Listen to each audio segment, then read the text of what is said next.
Shalom, selamat pagi teman-teman semuanya. Pujian syukur kita panjatkan ke hadirat Tuhan Yang Maha Esa, karena berkat dan rahmat karunia-Nya kita dapat berkumpul di sini untuk mengikuti presentasi saya kali ini.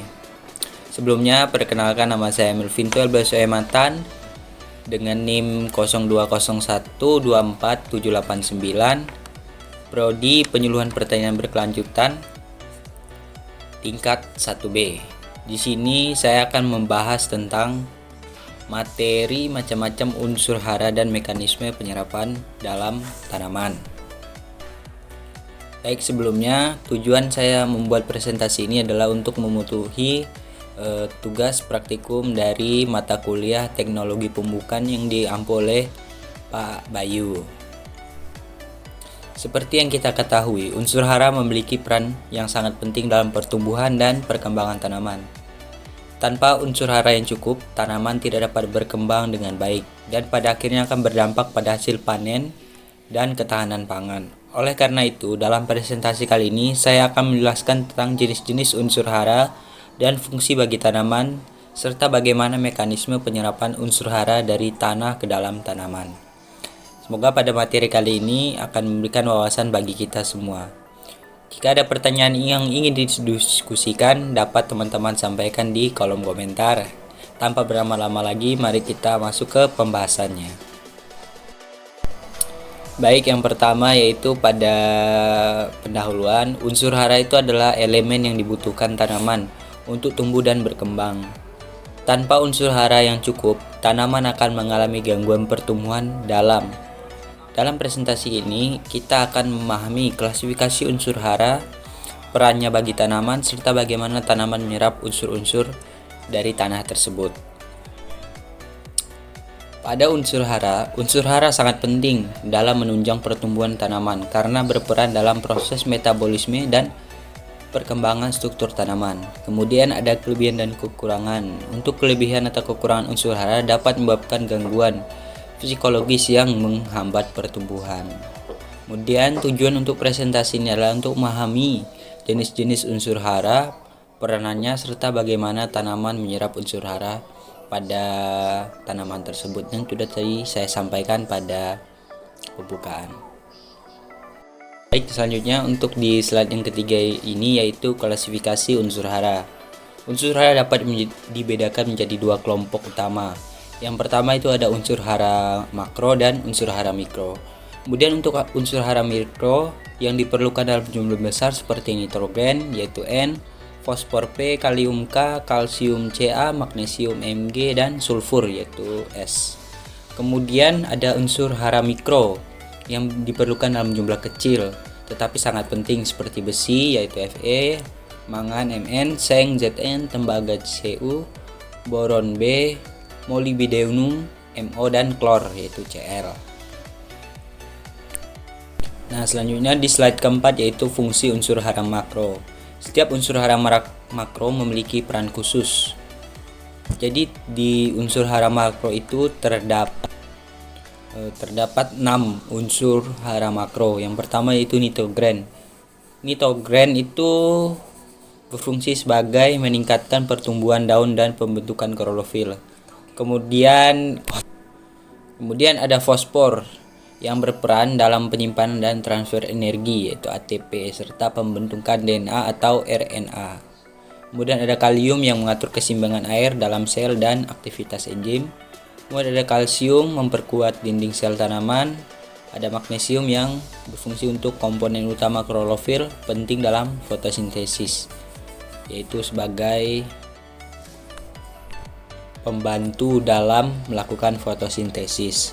Kemudian ada sulfur yang membantu dalam sintesis protein dan enzim. Kemudian di slide yang kelima itu ada fungsi unsur hara mikro. Walaupun dibutuhkan dalam jumlah kecil, unsur hara mikro tetap penting. Terdapat 7 unsur hara mikro. Yang pertama yaitu besi, berperan dalam pembentukan klorofil. Kemudian mangan itu berfungsi untuk berkontribusi dalam reaksi enzimatik dan fotosintesis. Kemudian ada seng yang membantu dalam produksi hormon pertumbuhan tanaman. Kemudian ada tanaman yang dibutuhkan dalam respirasi seluler dan Selanjutnya ada boron yang berperan dalam pembentukan dinding sel dan transportasi gula. Kemudian ada molybdenum yang diperlukan untuk fiksasi nitrogen dalam tanah. Dan yang terakhir atau yang ketujuh yaitu klor yang membantu dalam keseimbangan osmotik tanaman. Kemudian pada slide yang keenam yaitu mekanisme penyerapan unsur hara oleh tanaman. Tanaman menyerap unsur hara dari tanah melalui akar. Ada 3 cara dalam penyerapan unsur tanah hara. Yang pertama yaitu difusi, yaitu pergerakan ion dari area berkonsentrasi tinggi ke rendah. Kemudian yang kedua yaitu ada aliran massa, yaitu pergerakan unsur hara bersama air menuju ke akar.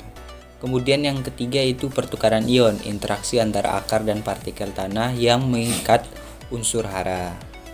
Kemudian ada beberapa faktor yang mempengaruhi penyerapan ini, meliputi yang pertama itu pH tanah yang menentukan ketersediaan unsur hara dalam larutan tanah.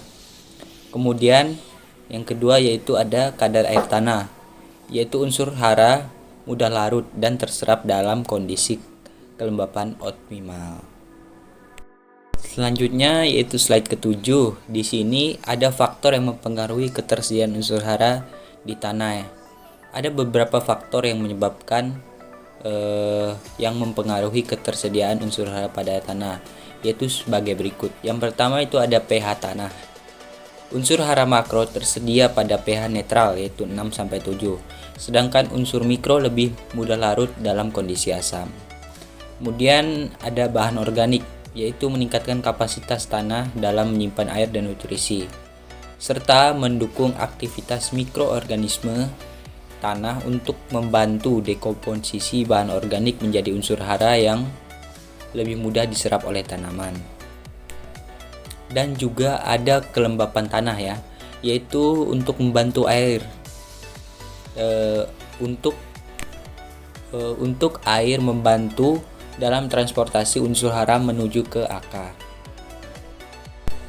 Kemudian slide yang ke-8 itu gejala defisiensi dan toksisitas unsur hara pada tanaman.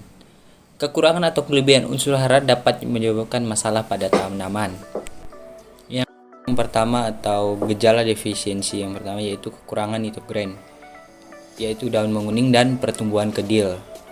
Kemudian kekurangan fosfor, daun keunguan dan pertumbuhan akar terhambat. Kemudian kekurangan kalium, yaitu ujung dan tepi daun mengering. Selanjutnya itu gejala toksisitas yang terdapat 2, yaitu kelebihan boron, daun terbakar pada bagian tepinya. Kemudian kalau kelebihan mangan itu menyebabkan daun tampak seperti berkarat. Baik, untuk slide yang ke-9 yaitu studi kasus penyerapan unsur hara pada tanaman jagung. Tanaman jagung memerlukan unsur hara makro seperti nitrogen, fosfor, dan kalium untuk mendukung pertumbuhan dari produksinya. Kekurangan salah satu dari unsur hara ini dapat menghambat pertumbuhan dan menurunkan hasil panen.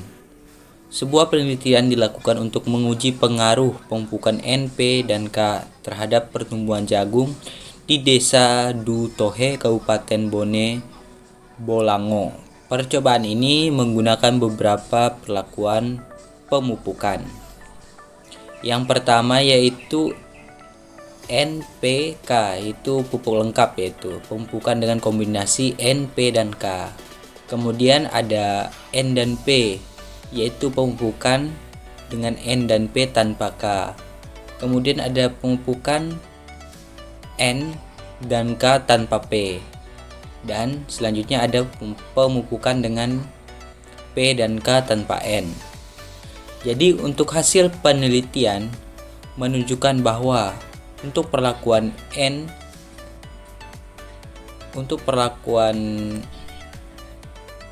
dengan N dan K tanpa P itu menghasilkan tinggi tanaman jagung yang lebih baik dibandingkan perlakuan lainnya. Hal ini menunjukkan bahwa meskipun tanpa pemupukan fosfor, ketersediaan fosfor dalam tanah masih mencukupi untuk mendukung pertumbuhan tanaman. Kemudian untuk perlakuan N dan P tanpa K juga memberikan kontribusi positif terhadap pertumbuhan tanaman, menegaskan pentingnya nitrogen dan fosfor dalam fase vegetatif jagung. Kemudian untuk perlakuan P dan K tanpa N itu menunjukkan pertumbuhan yang lebih rendah, menandakan bahwa nitrogen memegang peran kunci dalam pertumbuhan awal tanaman jagung. Jadi untuk pemupukan yang mengandung nitrogen dan kalium tanpa fosfor N dan K tanpa P dapat memberikan hasil pertumbuhan yang optimal pada kondisi tanah dengan kadar fosfor tersedia yang tinggi. Namun untuk memastikan pertumbuhan dan hasil panen yang maksimal, pemupukan berimbang yang mencakup N, P, dan K tepat disarankan, disesuaikan dengan kondisi kesuburan tanah setempat. Jadi dapat disimpulkan bahwa hasil penelitian menunjukkan bahwa penyerapan unsur hara N, P, dan K pada tanaman jagung itu sangat dipengaruhi oleh ketersediaan dalam tanah serta kondisi lingkungan seperti kelembapan dan pH tanah. Penerapan pupuk yang sesuai dapat meningkatkan hasil panen dan efisiensi penggunaan nutrisi oleh tanaman jagung. Baik, di slide yang terakhir yaitu ada kesimpulan dan saran. Kesimpulan yang dapat kita ambil yaitu yang pertama, unsur hara sangat penting bagi pertumbuhan tanaman dan diklasifikasikan menjadi unsur hara makro dan mikro. Kemudian yang kedua itu ada mekanisme penyerapan unsur hara oleh tanaman dipengaruhi oleh beberapa faktor seperti pH tanah, kadar air, dan aktivitas mikroorganisme tanah. Kemudian yang ketiga itu ada gejala defisiensi dan toksisitas dapat menjadi indikator kurang atau lebihnya suatu unsur hara dalam tanah. Pemupuk, kemudian ada saran dari kita yaitu untuk pemupukan harus dilakukan secara tepat guna sesuai dengan kebutuhan tanaman untuk mencegah defisiensi maupun toksisitas unsur hara. Unsur hara memang memiliki peran penting dalam pertumbuhan tanaman, baik unsur hara makro maupun mikro. Penyerapan unsur hara dapat dipengaruhi oleh beberapa faktor termasuk pH tanah dan ketersediaan air. Oleh karena itu, petani harus memahami kebutuhan tanaman dan menerapkan pemupukan yang tepat untuk meningkatkan hasil panen secara optimal. Demikianlah presentasi yang dapat saya sampaikan mengenai macam-macam unsur hara dan mekanisme penyerapan oleh tanaman.